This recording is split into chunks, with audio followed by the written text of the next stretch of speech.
All right, today, so we're going to talk about proper pre-race prep for premium performance. Say that again, Brad? Proper pre-race prep for premium triathlon performance. 5 times now, fast. Proper pre-race prep for premium performance.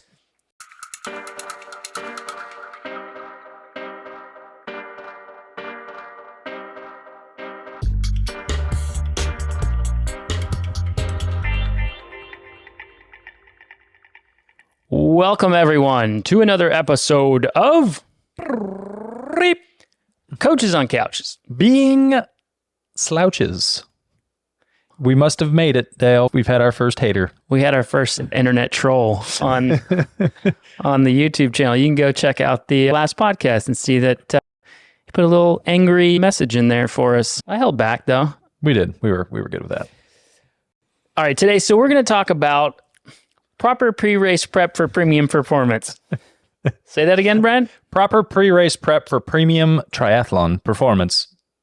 5 times now, fast. Proper pre-race prep for premium performance. All right. That's not going to happen. No. So we're talking about what you should do the day before an A race. So we're making an assumption here, and we're going to assume that if this is your goal race, that you are there a day early. Normally, that's what you would do, unless it's like in your own hometown and you get to sleep in your own bed. But if for most people, you're traveling there and you have a day in advance to get things done. Yeah, so if like races on Sunday, you're getting there Friday. We're going to discuss what you would do Saturday. Correct. But first, I am Coach Dale Sanford. I am Coach Bryant Funston. We are the co-founders of BPC Performance Coaching, where we specialize in helping time-crunched athletes optimize their busy schedules so they can maximize their athletic performance. You can find out more about BPC by going to buildpeakcompete.com. Check us out on YouTube and Facebook at Build Peak Compete, and all up on that Instagram at BPC Performance. 8 out of 10, fun. I know, it was a little bit of a stutter to begin with, but that can get clipped, right, in the post-processing? We could try. There we go. All right, so you are going to an A race, triathlon specifically today. You're there a day early. What should you do to set yourself up for success? We're going to break this down into little goals and then elaborate on each one. Yeah, hit him with the old Cliff Note bullet point to start with. Yeah, so here's the points that we're going to be working with for premium performance. 1, your goal is to stay sharp.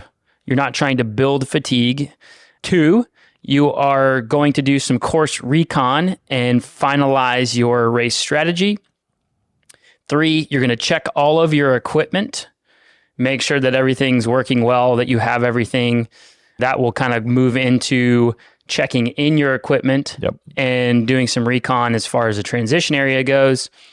And then we're going to go into fueling and hydration the day prior. And then finally, get them Z's. Sleep. Z's. All right. So here we go. First one, your goal is to stay sharp. You do not want to build fatigue. What you would be doing on that day, while you might do some efforts, they should not be enough to really add load, add fatigue to your legs. Yeah, think about opening the systems up, turning on those energy systems, but nothing that is going to layer on fatigue. So any harder effort is going to be shorter in duration, and then you want extended spinning, easier effort, recovery between those efforts. So you're not going out and saying, okay, tomorrow I've got to say it's an Olympic. I'm not going to go out and do 3x20s at max effort on my bike to wake things up. You could, but it wouldn't go well. So let's just real quick. Most of the time, unless you are a person that knows for a fact that you need a rest day before a big race, you're going to be doing some sort of a workout. A rest day before a race is not the worst thing in the world, but I find that, and I think you'd agree with this, that most people who are highly trained do better with a little bit of exercise the day before. Yeah, if your body has been used to working out more than not working out, you don't want to shock the system by having a day off. You'll probably notice in training too, if you find out you're flat after a rest day you are someone that wants to get something in the day before. Now, we've had a small percentage of people that, they much prefer being fully rested and just getting a better warm up the morning of. But for the vast majority, getting something in not only helps with the nerves, but also helps the body stay awake. Yeah. So as far as the swim goes, you really shouldn't do much more than 10 to 15 minutes of swimming. You might get 1,000 yards if you're like kind of a highly trained person. Really, your goal is just to get the feel for the water, get in your wetsuit, make sure that you know how to get it on properly, that it feels good. You probably should have tested this prior. Maybe if you've gained or lost weight, that wetsuit might fit a little differently. That's your goal for the swim workout. Bike, similar. You really should only be going out. I usually don't give anybody more than 45 minutes, no matter the distance of the race. 45 minutes, a few like 30-second to 1-minute openers at your race effort. Rarely will we go above race effort the day before a race. Short, sweet, few efforts to open it up. The rest of the time is spinning. You might spend a lot of time in aero just to make sure that your aero position is nice and dialed, but nothing more than that. On the run, same thing. I usually call it a little shakeout run. You might get 10 to 20 minutes worth, and you'll do maybe a couple of pickups, but your pickups are never more than your race pace. So real simple, you end up doing on the high end an hour to an hour and 15 minutes of total training the day before a big race. And if it's an Ironman or something like that, look, you're used to doing 6+ hours of training in a day. So you're not going to add a bunch of fatigue by doing an hour and 15 minutes of super easy exercise broken up.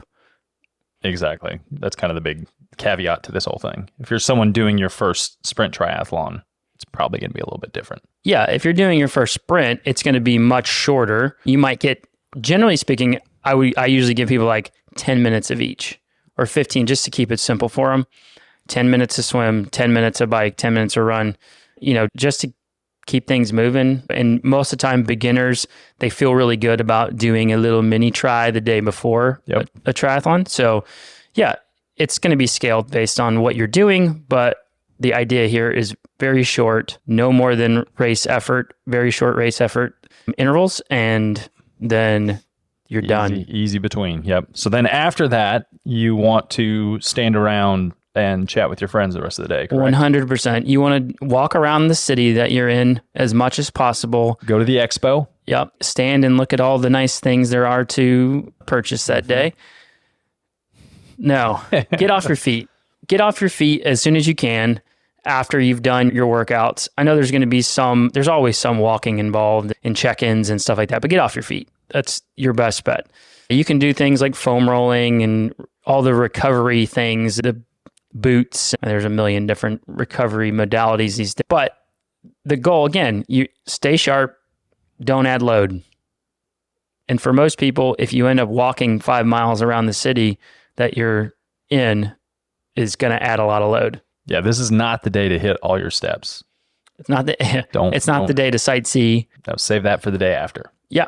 There you go. That's goal number one. Stay sharp. Don't build fatigue. Yeah, you want to finish that.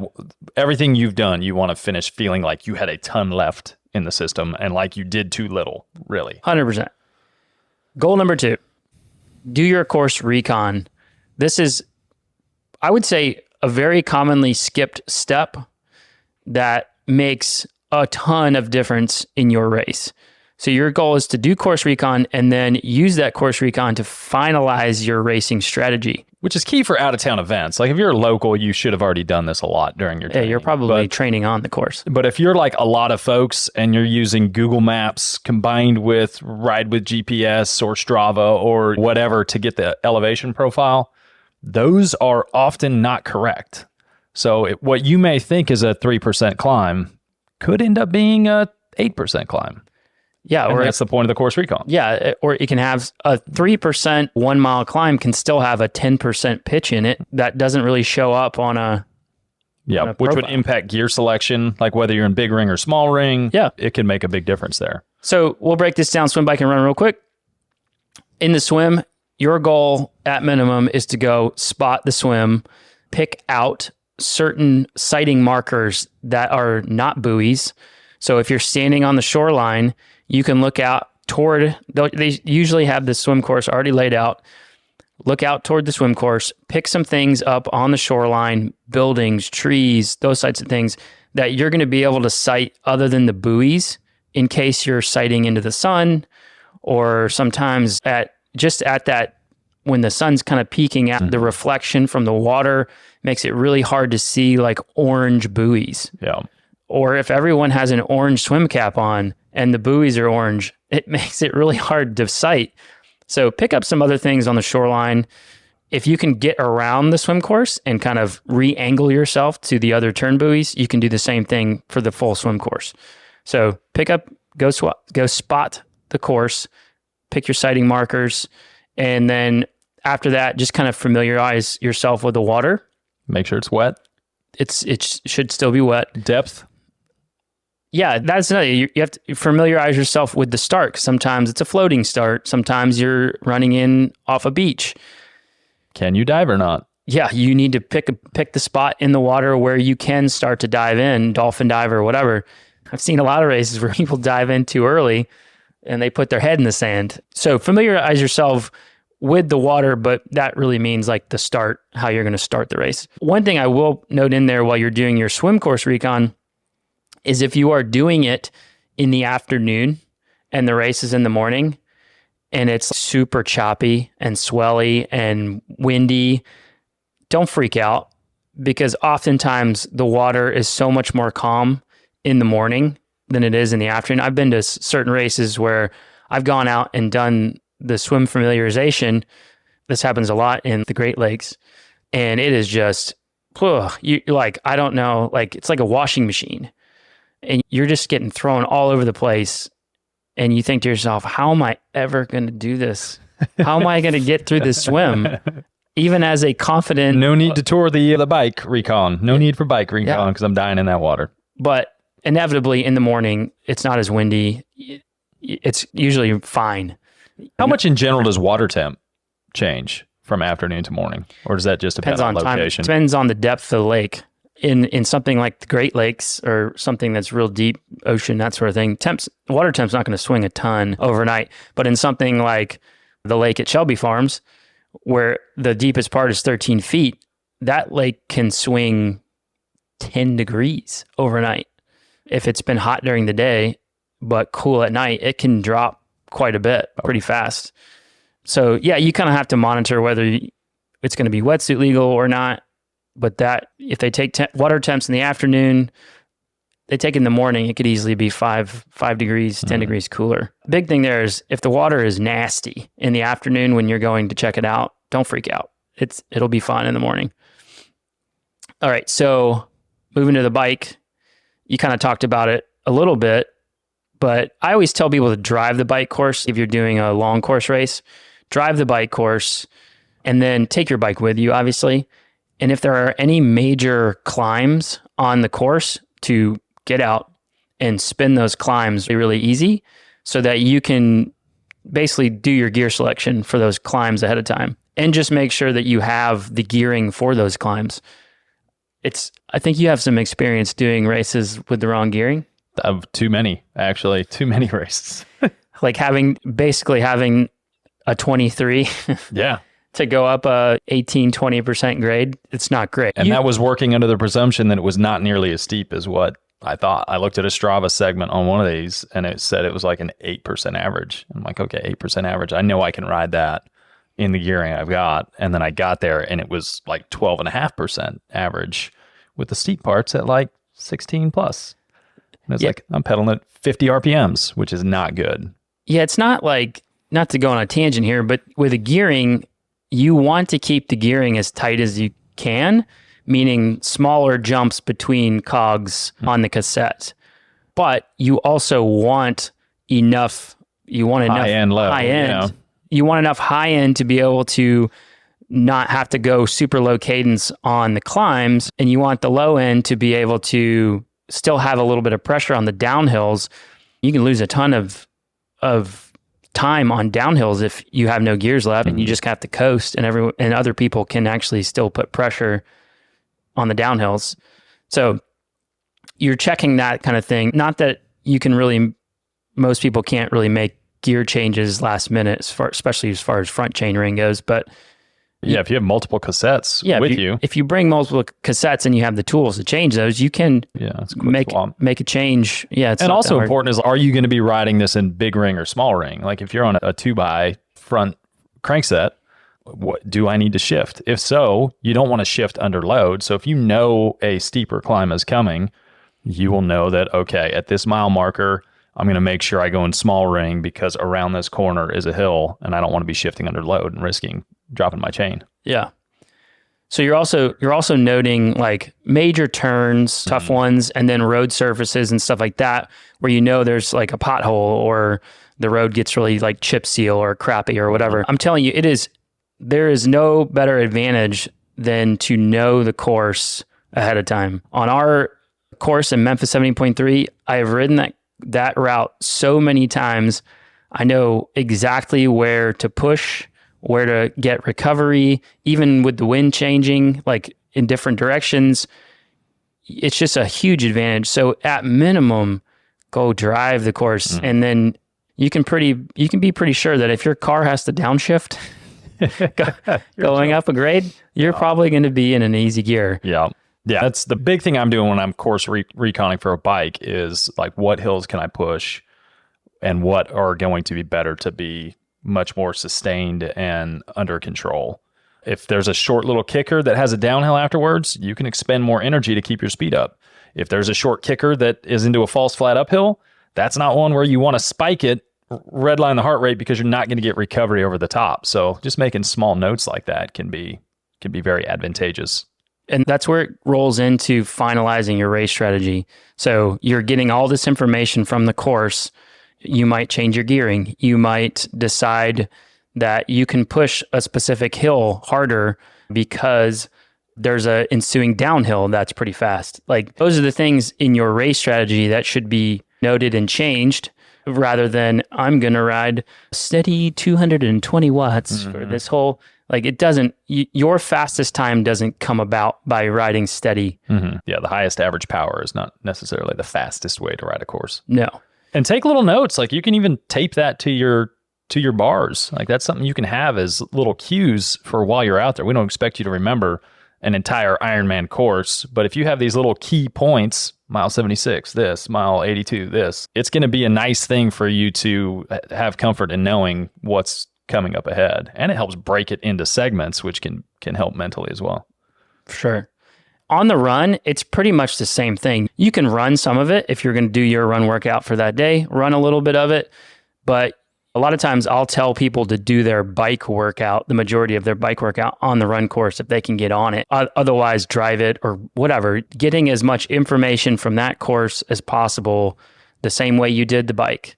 And you may change your mind on where you need to push or where you can push and where you can kind of roll a downhill, or a downhill may not be steep enough for you to actually get recovery, or maybe it's so steep it's going to hurt a little bit. And those are the things that you can make changes in your mind ahead of time. Or if like the beginning of the run is going to be straight up a hill, you might want to bring your heart rate down a little bit more coming off the bike.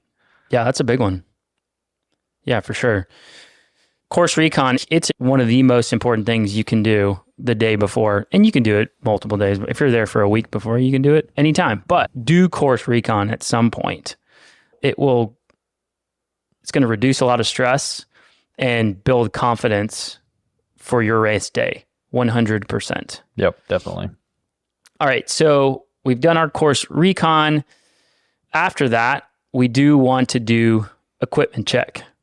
So while you were doing it, you probably had some equipment check going on. Are my gears shifting right? Yeah, a lot of the mechanical things for your bike will happen during your workout and course recon. But you want to make sure that when you are done with that, you check your tires for little pieces of wire. That's a big one. Or rocks or whatever. Yep. Check those things. How many times have you woken up race day with a flat tire? Way too many. Yep. Way too many. It's kind of crazy how many times.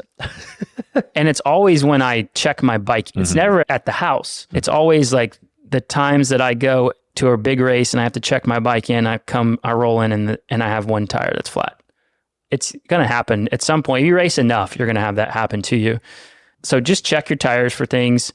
Big one, charge your batteries, folks. Yeah, it's a proven fact that 95% of the time, if your batteries are going to run out on your shifting on your bike, it is at your A priority race. It will be on race day for sure. Second shift. Yeah. So the other parts of checking equipment is just making sure that you have all of the things. You probably had a massive list to pack before you came, but making sure that all that stuff is prepared, and then it goes into packing like your special needs bags and making sure that you have all of your race nutrition that you need in those bags, and then packing your transition bags and making sure that all of your equipment is laid out properly in those bags. Again, you pack those bags in reverse of the thing. If you want to put something on first, it needs to be the last thing in the bag. Think through it like that. But making sure that those bags are packed the day before. I don't leave anything to chance the morning of. All I want to do the morning of is get up, eat, roll into the race, and go. I don't want to have to pack things. So all of my nutrition is mixed. If I want it to be cold, I'll keep it in the fridge, but otherwise it's already in those special needs bags.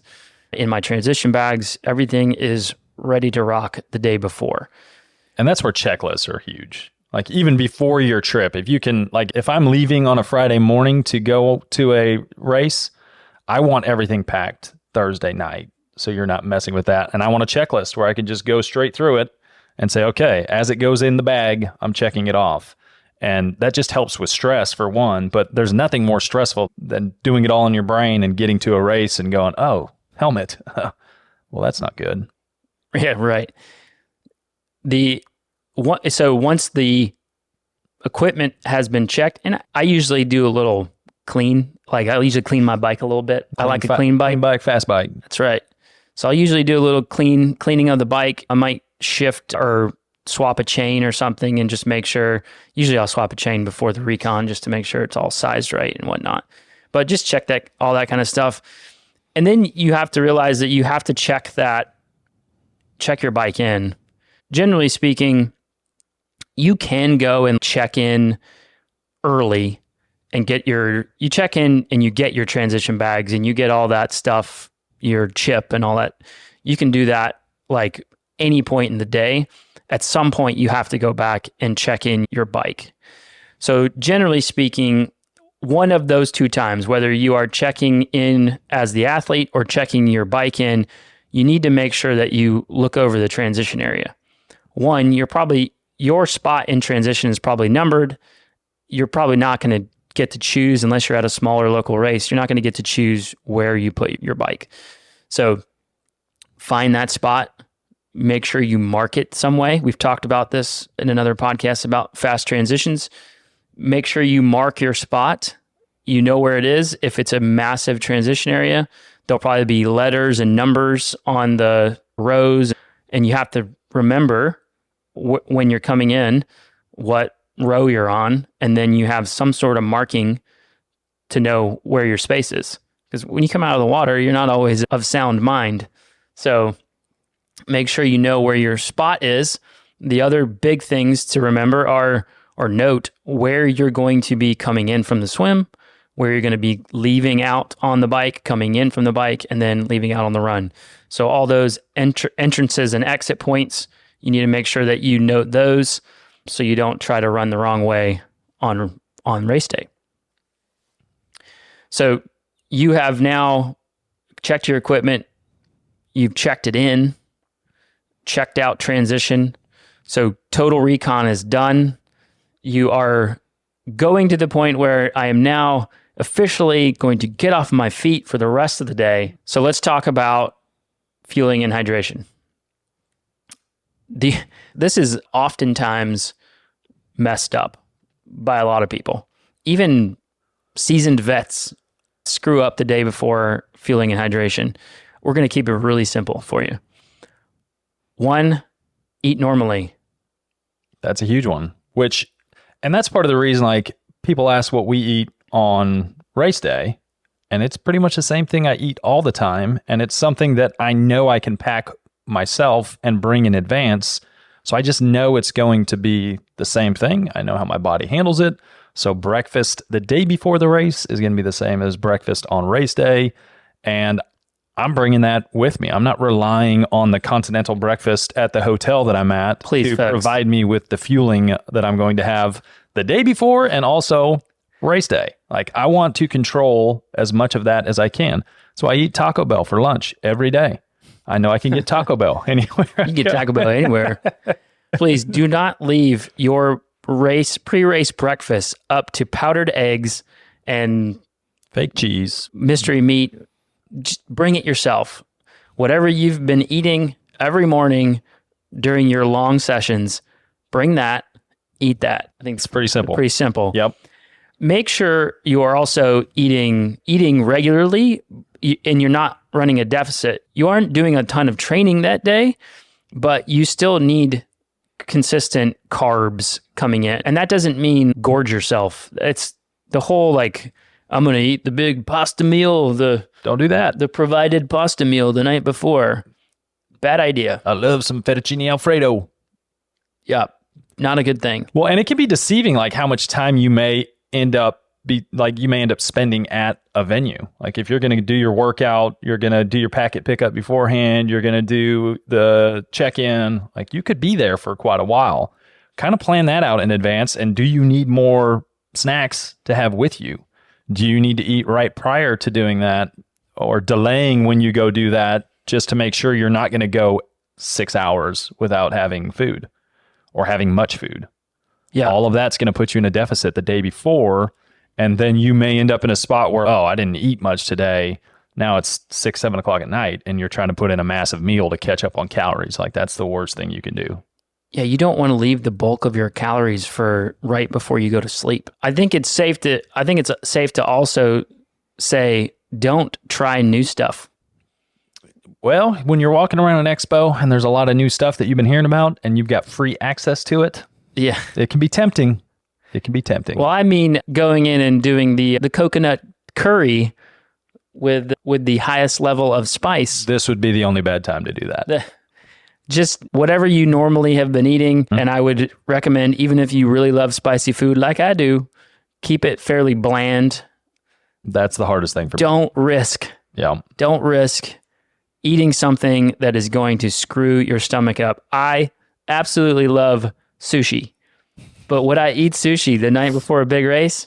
No. The risk of getting food poisoning is too high for me. Too high. Regardless of what TripAdvisor told you about that sushi establishment. It was a really good Yelp review. Yep. But I got sick. By the owner. Yeah.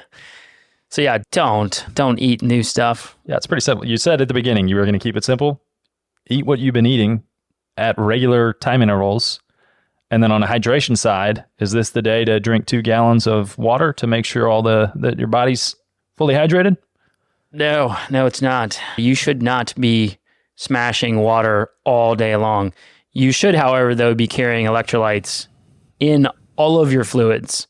I'll say that again. Carry electrolytes in all of your fluids, even if you aren't sure if you need it or not. Like Brian said, there's a good chance you're going to be standing outside for a long time.